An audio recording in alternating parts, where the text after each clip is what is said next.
Shalom, selamat bertemu kembali dalam renungan setiap Rabu dari Gereja Gerakan Pentakosta Maranatha Cimahi. Saya Pendeta Diki Stefanus Dauhan akan menyampaikan, kita membaca dulu, kemudian ada penyampaian uraian-uraian yang berhubungan dengan karya Roh Kudus dalam diri manusia. Bapak, Ibu, dan Saudara, sebelum kita membaca dan mendengarkan penguraian firman Tuhan, kita berdoa terlebih dahulu. Kita minta pertolongan Allah dalam kerja Roh Kudusnya. Mari kita berdoa. Bapa di dalam surga, Allah pencipta langit dan bumi, dalam nama Tuhan Yesus, kami datang, kami meminta belas kasihan-Mu pada hari ini. Kami mau membaca firman Tuhan dan juga ada penguraiannya. Dan biarlah kami boleh mengerti, akal pikiran kami juga Roh Kudus menolong, membukanya sehingga kami tidak salah mengerti.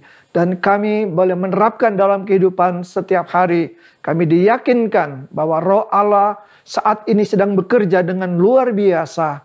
Dan untuk kemuliaan Tuhan Yesus saja. Dalam nama Yesus kami mohon semua ini. Amin. Bapak, Ibu, dan semua saudara yang dikasihi Tuhan Yesus, pembacaan kita pada hari ini itu dari Yohanes pasal 16 ayat 8. Yohanes pasal 16 ayat 8, firman Tuhan begini bunyinya.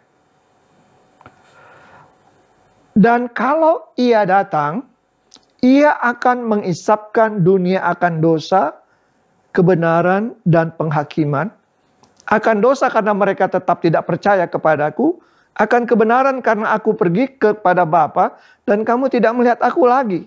Akan penghakiman karena penguasa dunia ini telah dihukum. Masih banyak hal yang harus kukatakan kepadamu. Tetapi sekarang kamu belum dapat menanggungnya. Apabila Ia datang, yaitu Roh kebenaran, Ia akan memimpin kamu ke dalam seluruh kebenaran.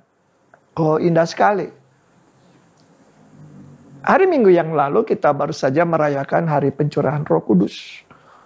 Dan masih dalam konteks itu, saya ingin sekali membawa kita semua bahwa dari sekian banyak karya Roh Kudus dalam diri manusia, saya ingin menyampaikan ada 3 hal saja. Ya, bahwa Roh Kudus bekerja.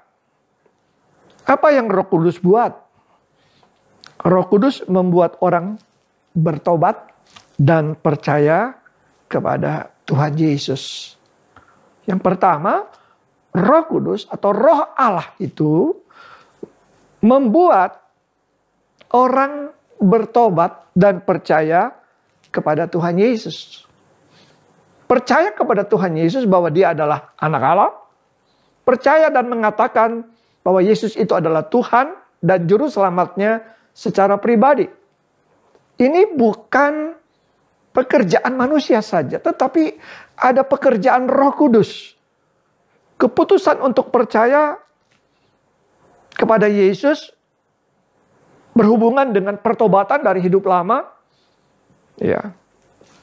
Ini dalam beberapa kesaksian. Ya. Bagaimana tadinya dia seorang yang tidak suka kepada Yesus. Membenci Yesus bahkan. Tetapi dia menjadi percaya. Ya, baik melalui proses yang cukup panjang dan juga ada yang proses yang yang singkat sekali. Kalau Ia datang, kalau Roh Kudus datang dan Roh Kudus sudah dicurahkan kepada dunia. Ya, Kisah Rasul pasal 2. Ia akan menginsapkan dunia akan dosa. Karena tidak percaya kepada Yesus. Dia akan menginsapkan orang-orang. Ya, bahwa Ia orang berdosa. Dan Dia putu Tuhan Yesus yang mengampuni dosanya. Kita dapat melihat contoh dalam perjanjian baru. Ada Paulus, seorang yang tahu Taurat, seorang yang menantikan Mesias. Dia yang membenci, tapi kemudian kita juga pernah dengar, saya pernah menyampaikan bagaimana perjumpaannya dengan Tuhan Yesus dalam perjalanannya ke Damsyik. Begitu saya salah, saya katakan perjalanan ke Emmaus. Tapi yang benar adalah dalam perjalanan ke Damsyik untuk menangkap orang-orang yang percaya kepada Tuhan Yesus. Memasukkan mereka ke dalam penjara. Ya. Dan kita tahu bahwa seorang martir yang namanya Stefanus itu mati karena imannya kepada Tuhan Yesus. Dan di sana ada Paulus. Dalam KKR yang dilakukan oleh Stephen Tong, oleh Yusuf Roni, oleh Bapak Octavianus, nampak sekali. Ini khususnya untuk orang-orang yang Kristen. Ya.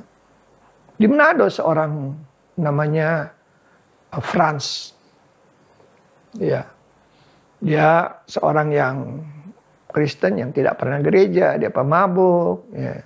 Dia datang ke KKR kan hanya ingin melihat penyanyi dari Jakarta pada waktu itu.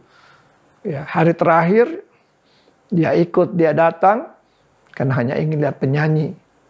Tapi ketika altar call, ya, ada tim doa yang berdoa, ada tim konselor, tim konseling, para konselor pada waktu itu.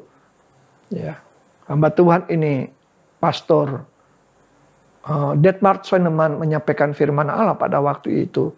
Dan saudara Franz yang mabuk ini bersama dengan teman-temannya dia. Franz sendiri, dia naik ke atas. Teman-temannya bilang, "Wih, lihat Franz ada di atas." Padahal dia mabuk. Saudara tahu betapa dahsyatnya itu pekerjaan Roh Kudus. Sehingga saudara Franz insaf bahwa dia orang berdosa. Dalam pelayanan, ya dilayani. Dia punya jimat-jimat, dilepaskan. Kata insaf artinya memang betul-betul sadar dan memberi diri untuk meninggalkan dosa. Ya. Sejak itu dia dirubah dan berubah. Dan akhirnya memang dia sekolah teologi ya. Dan saya bertemu dengan beliau. Bagaimana Roh Kudus bekerja? Seorang bapak yang istrinya adalah Kristen. Dan kemudian saya hanya memendekkan cerita. Ya, dia hanya mengantarkan istrinya ke gereja, kemudian dia pulang karena dia anak seorang pemimpin di kampungnya, seorang pemimpin agama di kampungnya dan keluarganya merupakan keluarga yang taat, ya, dan juga yang tanda kutip radikal. Tapi bagaimana Tuhan menjamah dia? Dia hanya mengantar istrinya. Tapi kemudian dia mengalami sakit yang parah. Kemudian dia tantang istrinya. Ya, istrinya bilang, "Pak, didoakan." Dia nggak mau. Dan akhirnya sekali dia sudah merasa sangat payah. Dia minta istrinya berdoa. Dan kemudian istrinya berdoa. Tiap pagi itu, ia juga mengantar istri dan mertuanya pergi ke gereja berdoa. Dan rupanya bahwa gereja ini berdoa, istri berdoa, mertua berdoa, dan bagaimana Tuhan mulai bekerja, Roh Allah bekerja dan menjamah dia. Melalui sakit itu akhirnya dia sampai kepada keputusan, "Mak, doakan aku. Kalau disembuhkan aku mau menjadi Kristen." Dan saudara, disembuhkan. Ketika dia sembuh, saudara diberhentikan dari kerja suami istri. Tapi bagaimana? Saya mendengar sendiri dari mulut ya, Bapak di Madiun ini, bagaimana mujizat Tuhan, cara Tuhan. Bukan perkara-perkara yang kecil dan menolong dia.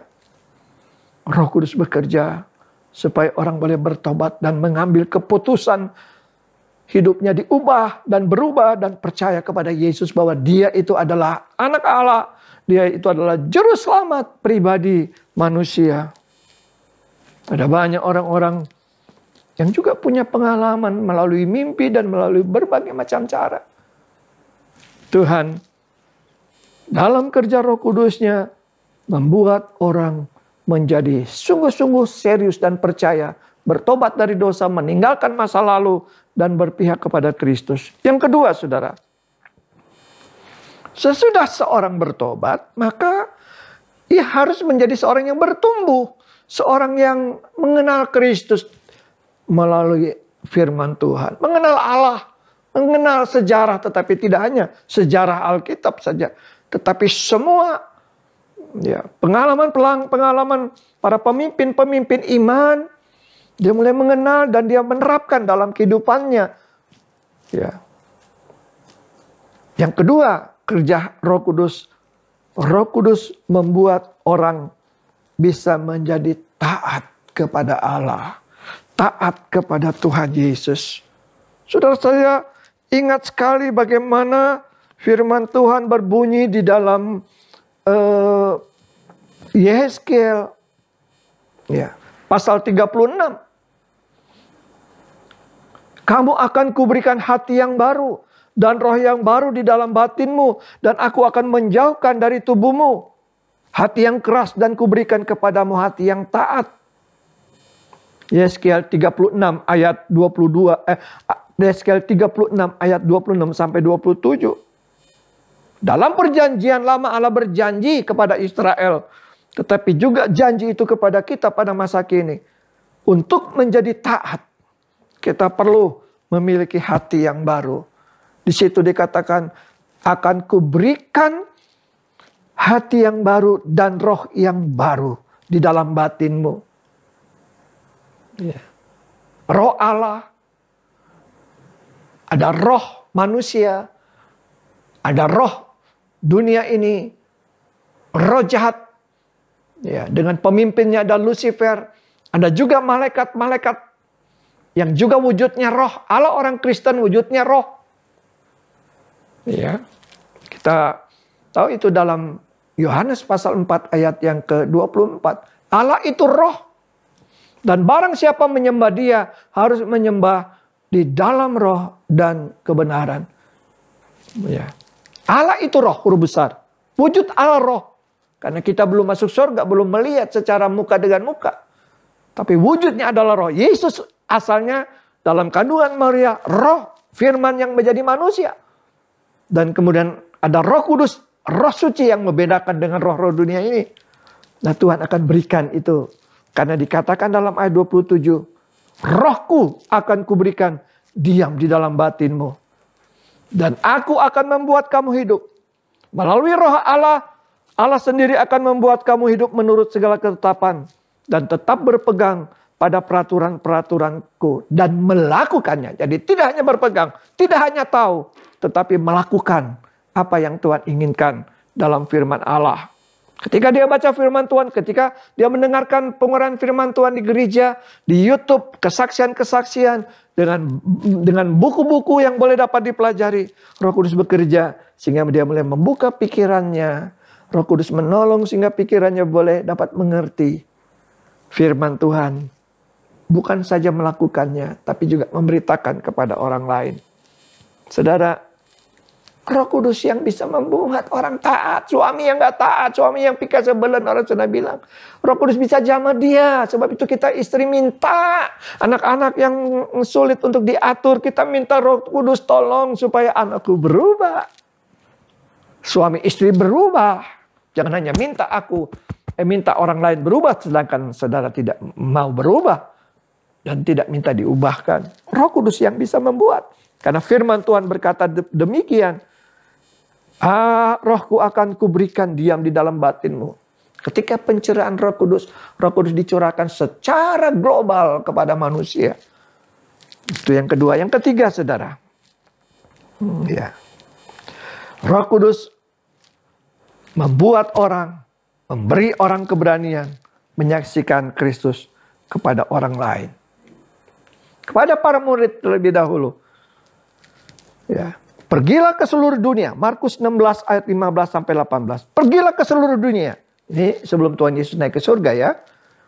Pergilah ke seluruh dunia, beritakan Injil kepada segala makhluk.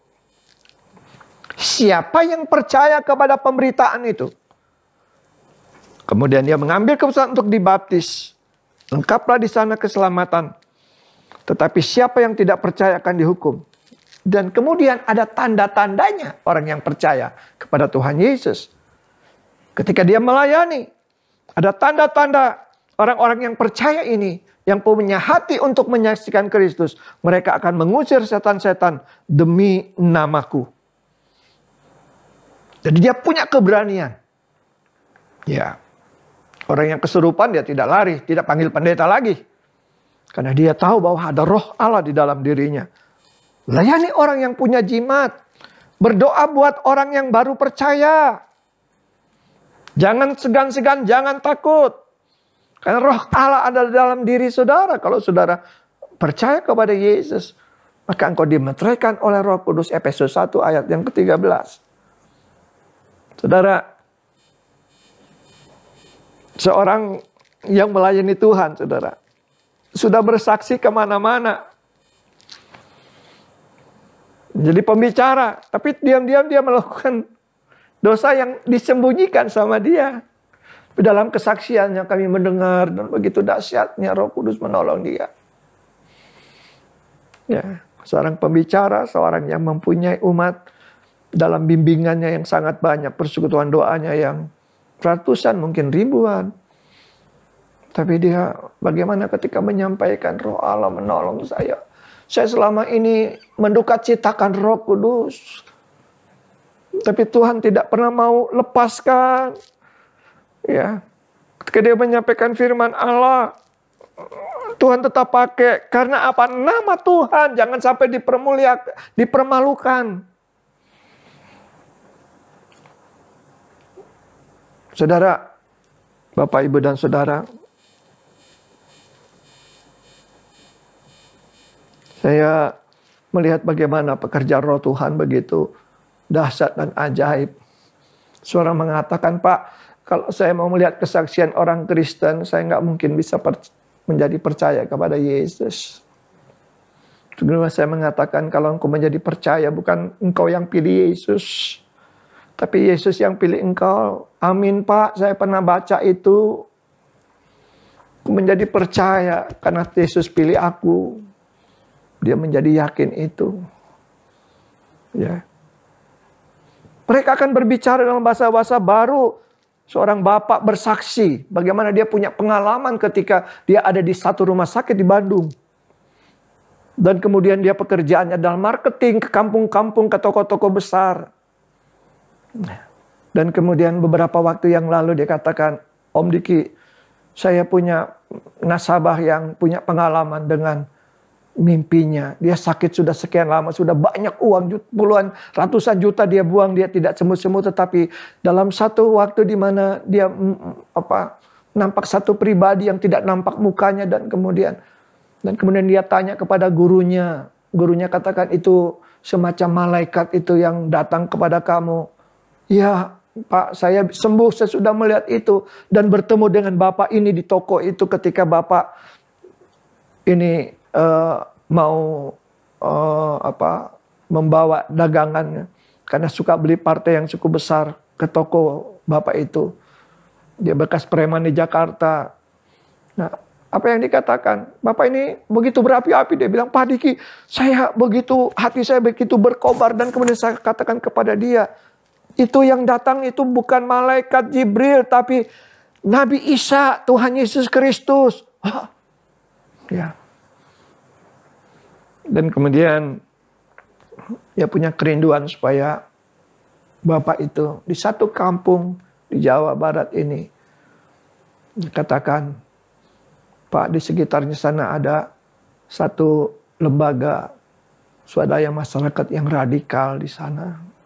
Dan kita perlu berhikmat. Begitu dahsyatnya seorang punya pengalaman dengan Tuhan Yesus. Punya pengalaman pertobatan, percaya kepada Yesus. Dan Roh Kudus menolong dia untuk berapi-api. Dan dia katakan, ketika saya berbicara tentang Tuhan Yesus, hati saya begitu berkobar-kobar, tidak ada rasa takut lagi. Dia bicara. Bapak, Ibu, dan Saudara, ini ya, sangat penting. Sangat penting. Jadi orang Kristen sudah diberikan perlengkapan. Rohku, kata Tuhan, diberikan kepadamu. Roh Kudus diberikan kepada saudara. Rindukan Roh Kudus untuk menolong saudara dalam hidup ini. Mari, ada hal yang belum diubah. Bukan tidak bisa berubah, tapi karena saudara tidak mau memberikannya kepada Tuhan untuk diubah. Beri kepada Roh Kudus sifat mulut yang kasar, pikiran yang kotor, tangan yang begitu gampang melayang, kecerewetan, kekecewaan, ketidakpatuhan. Ya. Minta Roh Kudus menolong saudara. Tuhan memberkati. Karena Tuhan panggil kita untuk percaya, untuk taat. Demikian juga untuk menyaksikan Kristus kepada orang lain. Tuhan memberkati kita. Tuhan memberkati Bapak, Ibu, dan semua. Haleluya. Amin. Mari kita berdoa bersama-sama. Bapa di dalam surga, kami mohon Roh Kudus meyakinkan semua kami yang mendengar pemberitaan firman Tuhan ini, bahwa kami memerlukan pribadi itu supaya menjadi taat, menjadi setia kepada Tuhan, bertumbuh dalam mengenal Tuhan. Firman Tuhan tidak lewat begitu saja, tetapi masuk dalam hati kami dan mengubah hidup kami dari dalam. Dan beri kemampuan kepada kami untuk menyaksikan Kristus. Karena sebagai orang percaya, kami harus menjadi murid. Dan murid harus juga menjadi sebagai seorang guru yang menerangkan tentang Yesus Kristus kepada orang lain. Kepada anak-anak kami, kepada keluarga kami. Berdoa buat mereka. Dan juga terlalu banyak orang yang memerlukan pengetahuan, pengertian, bahasan tentang Injil Tuhan Yesus Kristus. Berkati kami Tuhan, dalam nama Yesus, haleluya. Amin. Tuhan memberkati saudara. Amin.